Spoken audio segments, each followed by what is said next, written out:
ये हो रहा है काम कि हो रहा है घोटाला। दोस्तों ये बबली जी पहुंच गई हमारे यहाँ पंचायत में, जहां पर एक सामुदायिक भवन का जीर्णोद्धार हो रहा है, जिसकी मरम्मती हो रही है।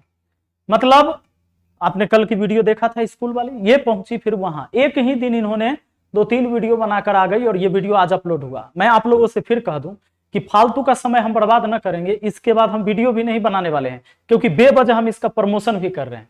लेकिन अब इसके बाद वीडियो नहीं बनेगी, लेकिन इस वीडियो की भी सच्चाई जान लीजिए। ये पहुंच गई वहां पर रिपोर्टिंग करने के लिए, जहां पर एक सामुदायिक भवन का जीर्णोद्धार हो रहा है। पहले तो कहा कि मुखिया कोई काम नहीं करता है और सामुदायिक भवन का जीर्णोद्धार कैसे हो रहा है, तो ये हो रहा था। और मैं आपको बता दूं कि अभी भी नए 15वीं वित्त से कोई भी पैसे राशि नहीं है जिससे काम हो रही है। पहले वाले मुखिया जी जो राशि नहीं खर्च कर पाए थे, कुछ पैसे बचे हुए थे, उसी से अभी काम चल रहा था। पहुंची बेचारी वहां पर, और ये बबली पहुंची वहां के लोगों का रिपोर्टिंग करी। लोग वहां पर मौजूद थे, सबने मेरे बारे में मेरे खिलाफ बोला। अब मैं लोगों का परिचय दिला देता हूं। सबसे पहले मैं यहां से शुरू करता हूं। ये है हमारे पंचायत के सुरेश चाचा जी। ये चाचा जी को जब पूछा गया तो कहे कि मुखिया तो बतिएबो नहीं करता है, बोलबो नहीं करता है, कभी नहीं मिलता है, कभी नहीं मिलता है। इसको बोली कि तो कभी घर जाते हैं? हाँ जाते हैं। दूसरा चीज, इनसे पूछा गया कि आप क्या करते हैं, तो हम कहते हम किसान हैं। अब सबसे पहले हम आपको बता दें, इन्होंने गलती कर दिया, अपना परिचय नहीं बताया। और ई बबली को तो बाल स्ट्रेट करवाने से और फेयर लवली लगाने से छुट्टी है नहीं, इसको कुछ पता नहीं। ये चाचा जी का घर पीछे दिख रहा है, शानदार घर आपको दिख रहा होगा। ये चाचा जी आज के राजनीतिज्ञ नहीं है, हम जब पैदा नहीं हुए होंगे ना तब के ये राजनीतिज्ञ हैं। ऐसा कोई भी चुनाव नहीं होगा जिसको इन्होंने छोड़ा नहीं होगा, आज मतलब छोड़ा होगा, कोई भी चुनाव नहीं है। ये सारे चुनाव लड़े हैं, अपने पंचायती चुनाव जो भी हो, या सरपंच पद से हो, मुखिया पद से, हार गए हैं बेचारे, हमेशा हारे हैं। लेकिन अभी ये पैक्स अध्यक्ष भी हैं। अभी मैं बताता हूं इनका दिक्कत क्या शुरू हुआ। जैसे ही मैं मुखिया बना, ये पैक्स अध्यक्ष हैं और ये कभी किसानों का अनाज नहीं खरीदते हैं। अनाज क्यों नहीं खरीदते हैं? क्योंकि अनाज खरीदने पर इन लोगों को है समस्या। ये क्या करते हैं कि प्राइवेट से अनाज खरीदकर ये सरकार को भेजते हैं, लेकिन किसान का अनाज अगर ये ले लेंगे तो किसान को ज्यादा पैसा मिल जाएगा। अब मान लीजिए कि धान ऐसे बेच रहा है किसान 12 रुपए, 14 रुपए बेचेगा, और सरकार के हाथे बेचता, ये पैक्स अध्यक्ष हैं हमारे यहाँ के सुरेश चाचा जी, तो अगर बेचता सरकार के हाथे, इनके हाथे बेचता तो 22 रुपए बिकता। समस्या यहां पर ये आती है कि ये किसान से खरीदेंगे तो डायरेक्ट पैसा किसान के पास जाएगा। ये क्या करेंगे कि ये अलग से ब्लैक से ये भेजेंगे और तब जाके, मतलब किसान का नहीं लेंगे, ये अलग से बता देंगे कि भाई हमने खरीद बेच कर दिया, मतलब किसान का चला गया, ये सरकारी रेट से इनको आ जाएगा। सबसे पहले मैं इनसे सवाल किया था कि आप किसान का क्यों नहीं खरीदते। जैसे ही मैं मुखिया बना सबसे पहले इनके पास पहुंचा। और दूसरा चीज, ये डीलर भी हैं, ये डीलर भी हैं, मतलब ये डीलर जो होते हैं ना, राशन देते हैं, वो काम करते हैं।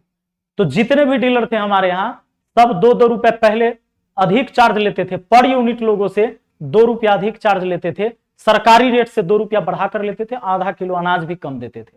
सबसे पहले मैं जब पहुंचा तो कहा कि ये 2 रुपया कम करिए, ये कमीशन खोरी खत्म होगी, ना मुझे चाहिए ना आपको लेना है। सबसे ज्यादा तकलीफ इन्हीं चाचा जी को हुआ, और ये चाचा जी के ये हुए भतीजा। यानी आप समझ लीजिए कि रिपोर्टिंग कैसे हो रहा है टारगेट करके, तब बेचारे ये जो बोलेंगे यही ये बोलेंगे। हालांकि ये व्यक्ति तीसरा आदमी है, इनका नाम है धर्मेंद्र दास। धर्मेंद्र दास बेचारे 3 नंबर वार्ड में हैं, और ये धर्मेंद्र दास बेचारे हकलाते हैं। और लेकिन थोड़ा सा है कि हो सकता है कि बेचारे को समझ बूझ उतना नहीं होगा। ये व्यक्ति बोला कि हमको मुखिया जी कभी मिलवे नहीं किए हैं, हमारा कोई काम नहीं हुआ है। सबसे पहले, अरे धर्मेंद्र भाई, सबसे पहले जब इनकी मैडम का एक्सीडेंट हो गया था ना, और इनकी बेटी का, ये एग्जाम देने जा रही थी इनकी बेटी, कैसे इंसान हो यार। जब एक्सीडेंट हो गया, उनकी पैर टूट गई, तो लाके सीधे घर में रख दिया। हो सकता है बेचारा गरीब हो तो पैसे नहीं रहा होगा, मजदूरी करता है। मैं एक ऐसा इंसान हूं, मैं गरीब जानकर गया और इनके घर से इनकी मैडम को, इनकी बेटी को, सबको गाड़ी में बैठाकर, इसको, इसके घर के और आदमी को ले जाके रात में एक क्लिनिक खुलवा के नर्सिंग होम दुबहा में इलाज करवाया अपने पैसों से, इसी व्यक्ति के पत्नी को और बेटी को। अरे शर्म आनी चाहिए तुम्हें धर्मेंद्र।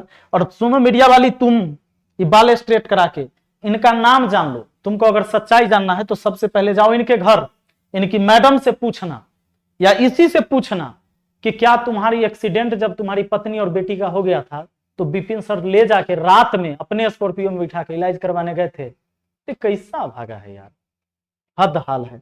अब आते हैं हम आपको अलग लेके।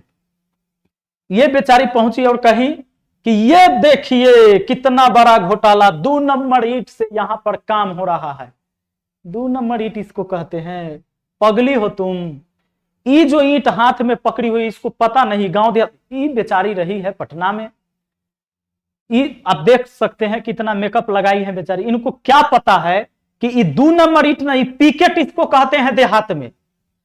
यह पिकेट से नीचे फर्श बढ़िया बनता है जब धुरमुस किया जाता है, धमसुर भी बोलते हैं हमारे यहाँ। इस ईंट को बैठा के धुरमुस किया जाता है और यह ईंट जो होता है एक पत्थर के समान ईंट होता है। हालांकि ये चिमनी में ये रद्दी होता है, इससे दीवार नहीं जोड़ा जा सकता है क्योंकि ये ईंटें टेढ़ बकुल होता है, टेढ़ बकुल होता है, जैसे तुम्हारा दिमाग है टेढ़ बकुल, तो उस तरह का ये टेढ़ बकुल होता है। इससे क्या होता है कि आप दीवार जोड़िएगा तो दीवार तो होगा ही नहीं, जोड़ ही नहीं पाइएगा। तो इससे क्या होता है, नीचे फर्श होता है और वहां जहां आप पहुंची हैं मैडम जी, वहां नीचे फर्श करना है और उसके लिए ईंट रखा हुआ है। तो ये धुड़मुस किया जाएगा उसका, इसको कहते हैं कि 2 नंबर ईंट, इसको पिकेट कहते हैं। और जो भी हमारा भाई सब गांव देहात से होगा या कोई भी मजदूर होगा उनको पता होगा कि इस ईंट को तोड़ तोड़ के नीचे लगाया जाता है, धुरमुस करके इस पर ढलाई होती है और ढलाई मजबूत होती है। फालतू के हम वीडियो बना रहे हैं, अब इसके बाद वीडियो नहीं बनेगा। लेकिन एक बात बता देते हैं, किसी भी व्यक्ति, मैं तो आज मेरे पास मान लो यूट्यूब चैनल है तो मैं आपके सामने अपनी जानकारी रख दिया। बहुत ऐसे लोग होते हैं जो परेशान होकर काम करना छोड़ देते हैं। मेरे जैसा व्यक्ति अगर काम कर रहा है और पूरी ईमानदारी से काम कर रहा है, केवल उन लोगों को, अब बताइए इनको क्या चाहिए? ये कहते हैं कि मिलने नहीं आता हमसे, इनको क्या चाहिए? जब इतना सुंदर घर है, शुरू से राजनीति किया है, अभी पैक्स अध्यक्ष हैं, ऊपर से डीलर का काम इन्होंने ले रखा है, अब इनको मुखिया से क्या चाहिए? ऐसे लोगों को दिक्कत है। ये वही लोग हैं, जब मैं चुनाव में खड़ा हुआ था तो ये लोग विरोध करते थे और कहते थे कि लौंडा छौंडा कहीं मुखिया बनेगा, गाना गावे वाला कहीं मुखिया बनेगा, क्रिकेट खेले वाला कहीं मुखिया बनेगा, इतना कम उम्र के लड़का मुखिया बनेगा, एकरा कौन अनुभव है? अब जब मुखिया बन गए तो ये तकलीफ है। मान तो लो भैया कि तुम्हारे सामने ही हम बने हैं, हद हो गई भाई। तो जी हमको पता है आपको तकलीफ है, तो तकलीफ है तो तकलीफ है, लेकिन हम जीत गए हैं तो मुखिया हम ही हैं, इसको मानिए। ठीक है, अगले 5 साल बाद आप नहीं दीजिएगा वोट, यही ना करिएगा। अगर हम लायक नहीं होंगे, समाज के लायक नहीं होंगे, समाज हमको नहीं चुनेगा, सिंपल सी बात है। अब रही बात कि आप लोग को क्या करना चाहिए, देखिए सबसे बड़ी बात कि मेरे पास तो आप तक संवाद पहुंचाने का, सही और गलत दिखाने का मेरे पास साधन है, मेरा यूट्यूब चैनल मैंने आपको दिखा दिया। लेकिन ऐसे भी लोग होते हैं जो काम करना तो चाहते हैं, लेकिन ऐसे लोग काम नहीं करने देते हैं, ऐसे लोग परेशान करते हैं तो काम नहीं होता है किसी समाज में। कभी कभी ऐसा भी हुआ है, हो सकता है मुखिया तो पहले से ही बदनाम है, मुखिया तो शुरू से बदनाम होते आ रहा है, लेकिन ऐसा भी नहीं होगा कि टोटल मुखिया खराब होगा, ऐसा नहीं हो सकता है। तो ऐसे लोग क्या करते हैं, ऐसे फर्जी मीडिया जो होते हैं, ये देखिए गांव में क्या, गांव की राजनीति क्या होती है, पंचायत की राजनीति क्या होती है कि आप ही के गांव में आपका विरोधी होगा, आप ही के गांव में। एक बार चुनाव में आप खड़ा होकर देखिए ना, अब 2 आदमी अगर आपके गांव से खड़ा हो जाएगा तो कुछ आदमी उसके तरफ, कुछ आदमी उसके तरफ, तुम जीत जाएगा तैयो तो हर विरोधी है, क्योंकि वो तो चाहता ही नहीं था कि तुम बनो, और तुम बन गए तो उसको तो और ज्यादा तकलीफ हो गया। तुम हार जाते तो थोड़ा कम तकलीफ होता, लेकिन जब तुम जीत गए तो और ज्यादा तकलीफ है। अब ऐसे लोग, ये पत्रकार क्या करते हैं, इनको बुलाएगा कौन? जो हमको देखना नहीं चाहता है वो, और ये बात करेगा उसी के परिवार से, उसी के फैमिली से।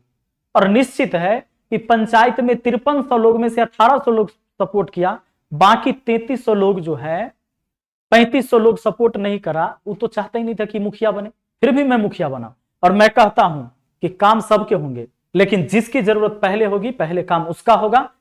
छत वालों को सबसे पहले छत नहीं मिलेगा, जिसके पास झोपड़ी है उनको मिलेगा, और जैसे ही आवास योजना आएगा उनको घर पहले मिलेगा जिनके पास झोपड़ी है।